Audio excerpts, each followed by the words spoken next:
On today's episode of the Special Delivery Show, I see things in a magical way. Do you feel like acting was more of your destiny, or did you just view it as an opportunity to, push it, move forward in life? It's part of my destiny. It's not my destiny. It's part of the platform that allows for me to reveal the purpose for which God created. God has to come first. Faith, family comes first.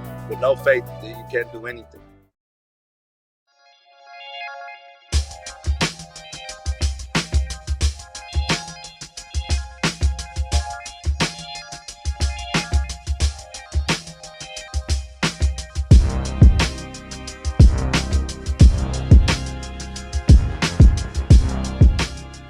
Right, this is indeed the E-Man, chilling like a villain, singing like Bob Dylan, keep it on the road with some double stuff. And today is a blessed day, man. I have this young brother on my show right now. He's an actor, he's a model, philanthropist. Also, he's a man of God. I mean, he's made many TV appearances on such shows as Angel, ER, and MTV's Undressed. He also made a few appearances on a few music videos like from Janet Jackson to Glenn Lewis and even Monica. But you might know him from this amazing show called The Secret World of Alex Mack as Raymond Alvarado. I am honored to have on my show right now Mr. Darris Love on the Special Delivery Show. What's going on, Darris? How you doing? I'm blessed and highly favored, just like you and yours. Big shout out to the whole fan with a special delivery and the man with the plan himself, the host with the most. I want to give a toast to my brother. Thank you, good sir. You are actually my third Nickelodeon star or alumni. You're my third one. I had Fillmore on the show from Nick Arcade. Also had the Yes. gorgeous and talented Elisa Reyes on my show as well. So thank you so much for being on today. You were born in Los Angeles, but you were raised in Watts. Tyrese is from Watts as well, right? Yes, sir. Yes, sir. Cool. Shout out the whole Watts up to the whole Watts community and family, home of the first riots. Shout out to my man Tyrese Sticks. Sticks, I don't know if you know from Watts, he's doing some amazing things with a charity. Him and Top Dog, Kendrick. A lot of people are from the Compton Watts area. Watts is next door to Compton for those that don't know. Okay. I actually had do you remember the boys that were on Motown? Yeah, man. Come on. That was during Criss Cross era. Yeah, yes, sir. I had them on the show. They're actually from Carson, California. I had Taj You and know what? You know what? It's Hakeem. funny you say that because I knew they were natives in California because I knew some of the brothers. We had worked with Dr. Sabi, Kyrie from the boys. Yeah. Oh, really? Okay, cool. Yeah. Yeah. Yeah. Cool. He went into directing and filming, and we had a chance of documenting Dr. Sabi in his own words. We got thousands of hours of footage. Wow. That is cool. Yeah. Because I I think used to sell my alkaline water to Dr. Sabi. I was investing in a natural alkaline source water to help bring my grandfather out of a comatose. I was able to hear his last words that the student must become a teacher. So I sought down and hawked down the founder of Trinity Springs water source. And it was a natural alkaline source water that was 2.2 miles deep, 16,000 years old. And if you drink the water, no cancer or virus can live in your body. that's amazing, man. Like growing up in Watts, as also like which TV show or movie totally blew your mind and kind of inspired you to want to become an actor? My father inspired me to become an actor. It wasn't a TV or movie. He was an actual theater. He wrote a play called Reasons. Hill Harper, along with Wow. Monique, all got their first start on it. My dad was the lead. He wrote it, produced it, funded, and he gave up his acting to provide for my mother and myself. He sold chips, drove trucks for Frito Lay, bagged groceries, ended up driving diesels, and now it's a fire inspector for the Oscars. As far as black fire, like one of the top black fire inspectors for Los Angeles, and it's just amazing because I wanted to pick up his dream and be able to live it for the sacrifice he made for us to be able to have ours. Lots, you know what I'm saying? 16 people got shot in an apartment. I'll never forget. Like 4 or 5 houses down. My little brother, when we would come home, he would cry every time he would hear a helicopter or a siren, reminiscent on that night that massacre taking place. Not to sound sad or anything, but I would grab my little brother from the top bunk, cry him to sleep, and pray, Lord Father, please help me move my family out of Watts. And one day, God answered those prayers. I did a Black History play at Bancroft Middle School. Me, Brandy went to, at that time, Brandy Norwood was on a show called Thea. She was a Right. real inspiration because she was from Carson, California. Her and Ray J, they used to catch the bus all the way to Hollywood. She went to Hollywood Wow. High after the same junior high we went to. At the time she was discovered on Thea, that's when I did the Black History play where I was Martin Luther King, Malcolm X, MC Hammer, and James Brown.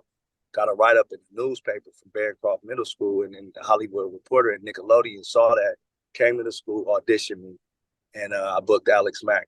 5-year run, 5-year slated show, and the rest was history. It changed my life. I was able to help move my family from Watts to Inglewood. Man, that is a blessing, man. So do you feel like acting was like, I see things in a magical way. Do you feel like acting was more of your destiny, or did you just view it as an opportunity to, push it, move forward in life? It's part of my destiny. It's not my destiny. It's part of the platform that allows for me to reveal the purpose for which God created me. I believe the acting is my way to be able to do motivational ministry, Okay. because you can't motivate somebody unless you're an inspiration of something that you've completed and you've done. Right. So the acting is what engages people to come in and say, hey, I can listen to this guy. He's an inspiration because he's talking from experience. So I call it motivational ministry. The ministry part is God has to come first. Faith and family comes first. With no faith, you can't do anything. You have to have Right. faith that you want to be an actor. You have to have faith you want to be a musician. You have to have faith. But that faith comes from God. So if you don't have Right. faith in God who gives you faith, but yet you want to have faith in music and expect them to get it, this is where you find so many people even reaching their goals and still unhappy. Because the only thing that is going to fulfill you is the purpose for which God created you, not the purpose. Not the purpose of fame, not the purpose of fortune, not the pain, the perceptions of all these fleshful and worldly desires that are emotions. And it's, as soon as you are attached to them or have attachments to them, or as soon as you acquire them, and you find out there's no substance to them. Shout out OG Bone, man. That was OG Bone, producer of Training Day. Seen him produce a lot of big movies. I actually got a big documentary about Compton coming out. He's been working on for 6 years. Wow. Yeah, shout out OG Bone. He just gave me a call. When an OG call like that, you got to take it, even when you're live on Zoom right here with, you know what I'm saying, with the one and only. I appreciate you, King. Special Yes. delivery. I was doing my research, and I know you had something lined up with Aaron Carter, and unfortunately he passed away. Did you ever like get that thing happening? And also, what do you remember about him? First and foremost, rest in Abraham's bosom. Whenever someone dies, they're not in heaven and they're not in hell right now. There's only 2 people that are sitting directly in heaven. One is Enoch, and obviously Christ. Long story short, I had the privilege of talking to Aaron maybe a week or a month before his passing, because yes, we had scheduled his last professional scheduled event was to fight me in a celebrity boxing match. I remember about him being brave. I remember him being a fearless soul that had integrity over his identity, going against his mother, going against Hollywood, and being castrated and ostracized for it, being crucified for it, but still finding love and finding truth and finding a way and finding a light and claiming Christ. With thousands of tattoos to his face and his hair. I saw a young man in pain.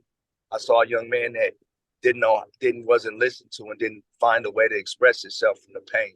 So I felt bad that I didn't get to go with him. He wanted me to throw in the towel and take a fall in the fight. And I said, I can't do that. I said, Okay. and that was our last conversation. Mm. And I was going to go to the gym and meet with him. I actually just wanted to love on him and talk with him and just get in his head and just let him know, like, bro, I'm cut from the same cloth. And what kept me grounded and kept me really, really, how can I say, kept my peace and kept my sanity was I kept God first. How did you get into modeling? Well, having agents, I would think with It Models, I got offered, as an actor, I got offered to be in videos. Like I did the John Legend you mentioned. I did the Lil Wayne, How to Love. I did the John Legend, Ordinary People, the Janet Jackson, Someone to Call Me a Lover, the Monica, All Eyes on Me. I started Glenn Lewis's, like you were saying. I did a lot of videos, and the videos lead to modeling, but I started in a Gap. I did a Gap modeling ad with my dad. My dad was a model, and he would travel around the world modeling and surfing. While I was in Watts ducking bullets, he was duck diving on surfboards. My biological dad, and I used to be like, Right. man, I used to get my stepfather, my father. I don't like calling my stepfather because that's who raised me. Howard Love, shout out Howard Love, shout out Mm, William Lamar. It took two men to raise. It takes a man's man, right, to be the man that I am. It took two sets of mothers, two sets of fathers, four sets of grandparents. You know what I'm saying? So it's a village, mm. and that's why I feel Yes, that I'm sir. blessed to be a blessing. You know what I mean? And I feel that I'm obligated to be an example and to take us further, take us forward, not backwards. Salaki. Yes, sir. Yes, sir. Yes, sir. Absolutely.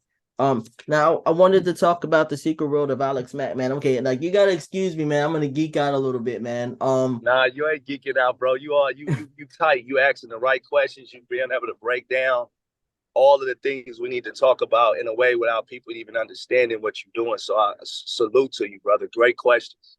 I appreciate that, man. Like, okay, so Word. my burning question, like my inner child has to ask this, man. You work with Alexis Fields and Larissa and Jessica Alba, man. Like, if I was 13 years old and I'm working on a set like that, and I'm working with three gorgeous girls, but I would have lost my mind. How did you keep your composure, brother? And how did you Don't not catch forget. Don't, feelings? don't don't forget, brother. It was five. Yes, I had Charlie's Angels. Yes, my name is D Love. I'm here to Darris for love. And let me tell you something. Don't forget the Larissa Olenek, our first lady, my lead lady and star. Yes. Don't forget Natanya Ross, next to Alexis Fields, and Jessica Alba were the four most beautiful and most successful women that carried on in a teen, from a young child to a teen career as an adult, some as an adult. And for me, it was because it was a family environment that I never had a lustful desire or anything about them, because they were my brothers and sisters. Like I didn't caught fades and threatened to beat up a couple dudes for Natanya, for dudes trying to treat my sisters like they a piece of meat. And Right, they'll right. tell you, you know what I'm saying? Like I'm from Watts, so all them little Hollywood dudes had no chance. I was really from the hood. You know what I Right, mean? right. So you touch one of my sisters, you're gonna get beat up, straight up. So I was their Word. security, I was their driver, not acting like I was tough or nothing. Sometimes I get beat up. I didn't beat up bullies and fought people 3-4 times my age and size, but I'm still going. I got heart, and I'm not backing down. And that's where being successful, it takes drive, it takes passion, it takes falling, getting back up, it takes perseverance, it takes not taking no for an answer. That's the only difference between people that are successful and failure, is they didn't stop, they didn't give up. Right, right. You're right. You're right, man.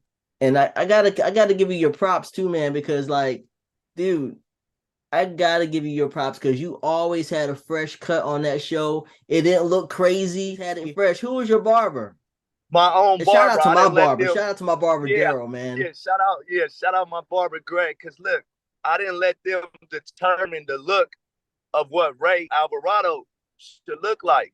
I thought it Right. was important that as a black male, hetero male, that Yeah. I control how I look, how Yeah. I sound. You know what I'm saying? Sometimes they would fight me on, you need to say the word like this. And I'm like, nah, this is how we say it. Because Or I wanted to remove color, and I wanted them to see us for who we were. And it actually worked. You didn't see Ray as a sellout. You didn't see him not as a male you would want to look up and be, whether absolutely, you man. was Because black or white. I was watching your 20th anniversary of Alex Mack at the City Walk. And what I love what you said when you were on that set, there was never any kind of like, weirdness about, she being your best friend. That was never an issue. You know what I mean? And I love that, man. I can't express how much I love it. Because like, look, I'll be honest with you. Like I never realized how important representation was on TV until like recently. Like when Black Panther came out in the theaters and you saw all those people driving to see Black Panther, that's when I really felt it. But back in the day, I was like, dude, I could watch Saved by the Bell and see myself in Zach Morris because it's such a universal character. You know what I'm saying? And everybody in my school dressed like that. But to actually see somebody on TV that looks like you, it's important, man. And so for you to be at your top game, your hair was cut, everything was top notch, man.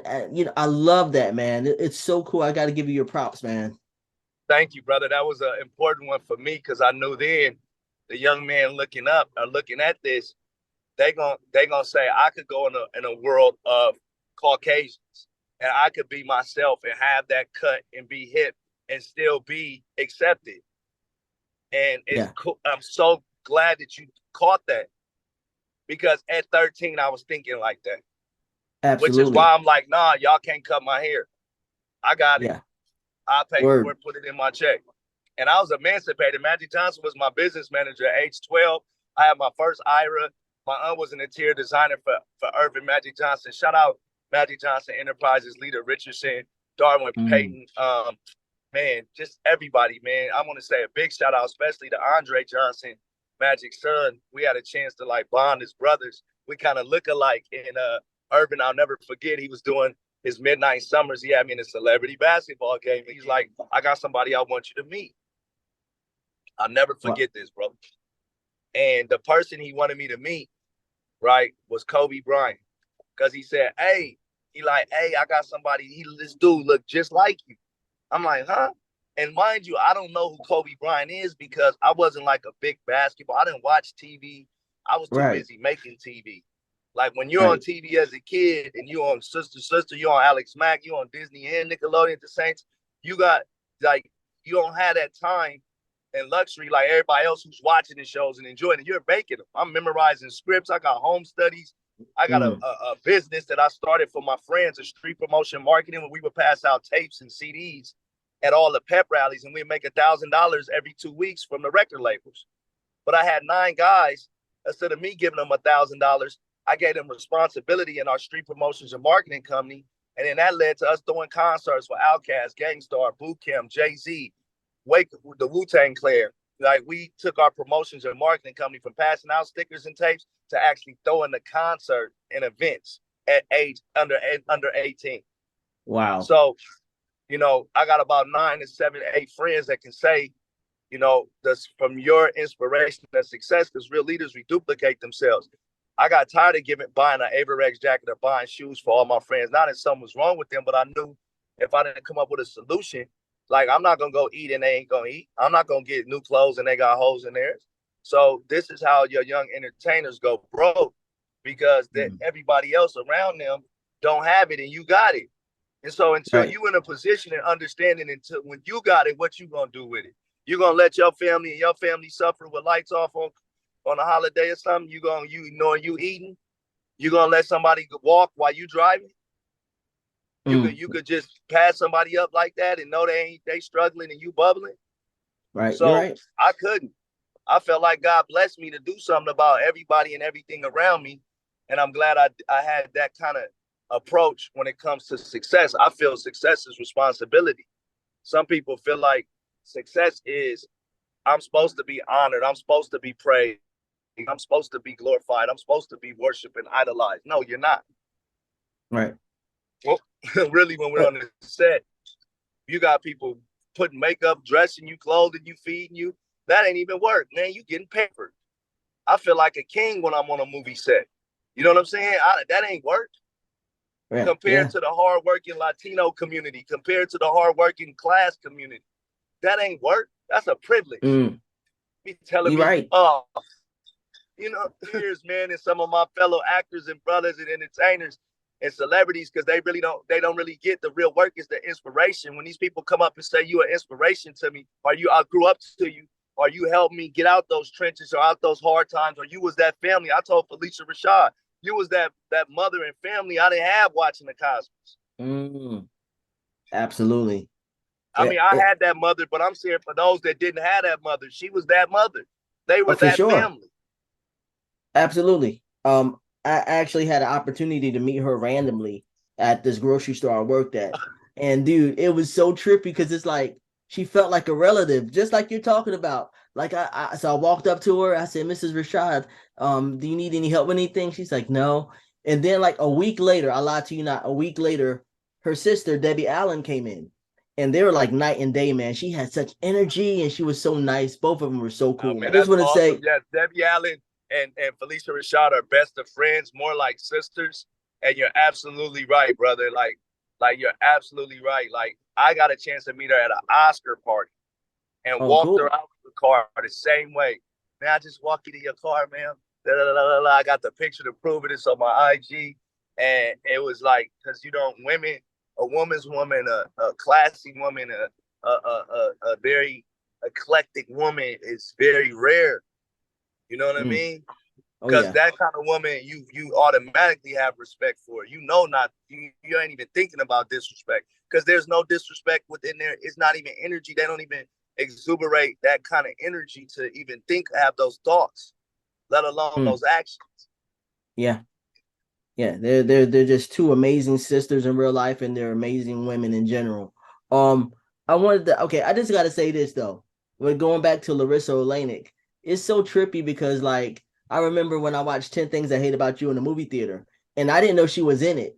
And so like I'm seeing her, I'm like, yo, she looked good. She blossomed and everything. I mean, it was just so crazy. And then fast forward to present time, she was on this show that's on Nickelodeon now. I think it's called Aaron and Aaron. And I'm like, yo, she's old enough to be a mom now. It's just time is crazy, man. Time It's is our so 30. crazy. It's our 30-year anniversary this year. Wow. 30 years, bro. I hit 44 on Friday. Oh, happy belated. Thank you, King. Thank you, King. Even though we don't Man. celebrate birthdays as Hebrews, we celebrate every day as a new life. Understand what rituals and traditions are, then you won't do them. Or Mm, you can do them if you want to worship idol. But if you do that, then you are in trouble with God. Because he gotcha. says don't take anything above any images or any idols before him. What was it like, being like in like a teen idol, like what I mean, like in the magazines and everything like that, and that attention? And did you ever have It any was it like was horrible, man. It was horrible because you wow. know, I had to teach people like I'm not a piece of meat. I'm not a sex symbol. And I think that's why a lot of the kids got messed up because when you feed into that spirit of being idled or being praised or being worshipped or you're cute or sexy and model, if you let that spirit get in you, then you become a victim of it. And so Mm, I quickly humbled every. I'm not. Please don't worship me. I'm just a human. It's just a job. Treat it like I'm at McDonald's flipping a burger. This just happened to be the skill that God gave me. This just be the way to help move my family out of Watts. I still do chores. I still play basketball. I don't roll with no security. Don't treat me like that. See, that's why people say, dang, Darris, you the realest. You've been like this from day one. Because I know that if you walk with 4 or 5 security, I know if you walk with 4 or 5, $100,000, $200,000 the diamonds and jewelry on, it comes with a price. mm, yeah. Did you get a chance to watch the documentary I was telling you about? I'm That's the sorry. Dan Snyder, right? The Dan Snyder one. Mm-hmm. Um, So Dan Snyder, right? He was a guy that I didn't get to work with Dan Snyder. That I worked with Thomas Lynch, Kenny Littman. Like I said, our environment was family friend. None of that went down. I can't speak on something I didn't do. I feel sorry for the kids that went through it. But for me, like I can't speak on something that didn't happen to me. I told you, like I told you, bro. Like I'm really from LA and from they know like they would think twice before coming and asking me something or trying something like that. Cause mm, I'm a man's man. You see what I'm saying? all So right. I've never had nothing like that happen because I feel like I put out that warning or that disclaimer, like don't do it. Working on Nickelodeon when you're working on that set, what were some of your favorite green room snacks? Some of my you said some of my favorite what? Like Green room snacks in the snacks. green room, or I like the Snick couch, that orange couch when we did the Snick thing. It was like Snick at night. They would bring this orange couch, and all of the different actors on Nickelodeon got to like sit on this orange couch and do these drops for Snick at night. instead of it being Nick at Night, they switched it to Snick at Night. It was this orange couch, and I remember me and Larissa doing the drops, and it was just cool because it was like all of the different stars of Nickelodeon got to touch that couch. Like that would have been a cool NFT. You got a favorite story in the green room. I used to let all of the extras. I didn't like the word extras. I don't like the word background. I don't like how we go eat and they gotta stand last to eat last. They working just like us. They just as important in the scene like us. So I used to have the Super Nintendo. The Mario Kart was out at the time of Alex Mack, and it was huge. You know, like everybody didn't have a Super Nintendo. They might have had a Nintendo, but the Super Nintendo was like having an Xbox 10 at the time. It was like $600-700 or whatever. So I bought a couple Super Nintendos. One I left in my green room, and I used to let the extras come hang out and eat on my couches, play the Super Nintendo. So my green room was the hangout. And my producers was like, Darris, you know, is the extras taking over your space where you can have privacy and relax? See, like, I didn't really realize, you know, I'm supposed to be able to go into some privacy and just lay down and just read my script. I already had my scripts memorized before I came.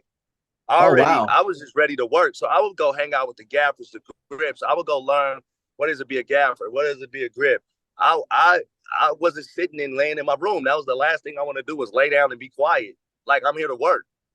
Yeah. So I already have my lines. Before I leave the house, I always memorize my lines for the whole day. I was ready. I would do it in 1 or 2 takes. Then I come do my homework. I would do home studies. Sometimes I have my work done for the next day because I would go home and do the work for the day as homework that night. So I was always ahead, and I aced my homeschool class. So for me, it was really interesting to understand that success was responsibility. And I had to really be very responsible with my high school education. I had to be responsible for the contract that came with being on Alex Mack. And then I had to be responsible for the actual responsibility that came for being on Alex Mack. Because now I got all these kids, I got all these adults, I got people expecting me and looking up to me to not fail, not to make any mistakes, not to do anything that could jeopardize everything we're building. How did the video come about for All Eyes on Me? How did you get that role? Yes, absolutely. I got that role. Chris Robinson, the director of ATL, he came to me and said, Darris, I need you to be in this. And then I went and saw Miss Denise walked in her trailer and she said, yep, you're it. That's who I want. And the rest was history. Nice. Now, like there's this great scene in the video where you and Monica just face to face and you're talking. And I love that because it's like you guys are just getting to know each other. What were you guys saying exactly? Do you remember the conversation? She said, I think she was just like, oh my gosh, I'm a little embarrassed. And I'm just like, no, I'm more embarrassed. You know what I'm saying? Cause I'm like, you're the super mega star. You're the beautiful, you know, I'm just like, we're kind of like both like blushing and it kind of works and being shy because you can see that special moment. Yeah. And that intimacy, it comes off so well that it's not acting. Cause what I did was I just caved in on what she was naturally feeling and just said, hey, I feel the same thing. I'm a man, I'm human. And it was so genuine that it worked. I felt that. I felt like when I love that. I love that video so much. Thank you, brother. Do you have any advice for anybody out there who wants to be an actor or who has a desire to want to, not just be an actor, but to, do something outside of the box? Yeah. All I can say is the most important thing in life is understanding quickly and identifying what's your purpose. Because a lot of these things that we think are going to make us happy don't really make us happy even when we get there. Okay. And a lot of people spend a lot of time in their lives trying to get there, and then some get there and realize it ain't what it's all cracked up to be. So I just tell people, you ever picture a dog chasing his tail. You know what they say about a dog who chases his tail? He eventually digs his own ditch. And that's what we are when we chase perceptions versus our purpose. Only your purpose for what you were created for will fulfill you. And there's a process to get to your purpose. It might be being an actor woman. It might be being this and that. But you have to continuously go through the process until you get to your purpose. And your purpose is what will fulfill you. Nothing will fulfill you but your purpose. So I say, don't label yourself. Don't get caught in the one label. Go after the purpose, because that process that's going to get you to that purpose could lead you to be an actor, could win a United Nations award, could be on a water company, be a food company, have a shoe company, be a sports agent. And it's like so many things that come with you just, again, aligning with the divine, right? And going after your purpose versus your perception. Good stuff, man. I meant to ask you earlier too. When you guys had that reunion at City Walk, did you have a good time? You have amazing energy, man, and I really enjoyed watching that. Did you have a good time being with your old castmates? Yeah, me and Jason Strickland, shout out Jason Strickland and the Light Productions. We produced that with Natanya Ross because it was long overdue. The producers, no one, and I'm one of those guys, when something needs to be done, I just do it. You know what I mean? We came out pocket, called Universal Studios, got on an interview with Entertainment Tonight. We just did it. And it felt good that the students became the teacher, that we didn't wait for the producers. We didn't wait for Nickelodeon to do it. We took it to them. We did it. And we brought everybody together. And I just feel grateful and thankful to God to have that kind of energy and that kind of like perseverance and passion to get stuff done. That's what it takes. Oh man, I look. I don't want to take too much of your time. I just want to get You ain't taking my time, King. It's a blessing. Yeah, I really appreciate you, man. Me too, King. But yeah, I just wanted to say, I hope you continue to do great things, man, and I hope you have a amazing day, man. I really appreciate your time. Well, enjoy the rest of your day, man. I'll talk to you later, okay? Brother, special delivery. I want to say this is Darris Love here to Darris for Love. Kwam Yasharala, that means Rise, Nation of Israel. Love you, brother, for this podcast in this moment. And you guys continue to put God first, and you'll do the rest. All praise.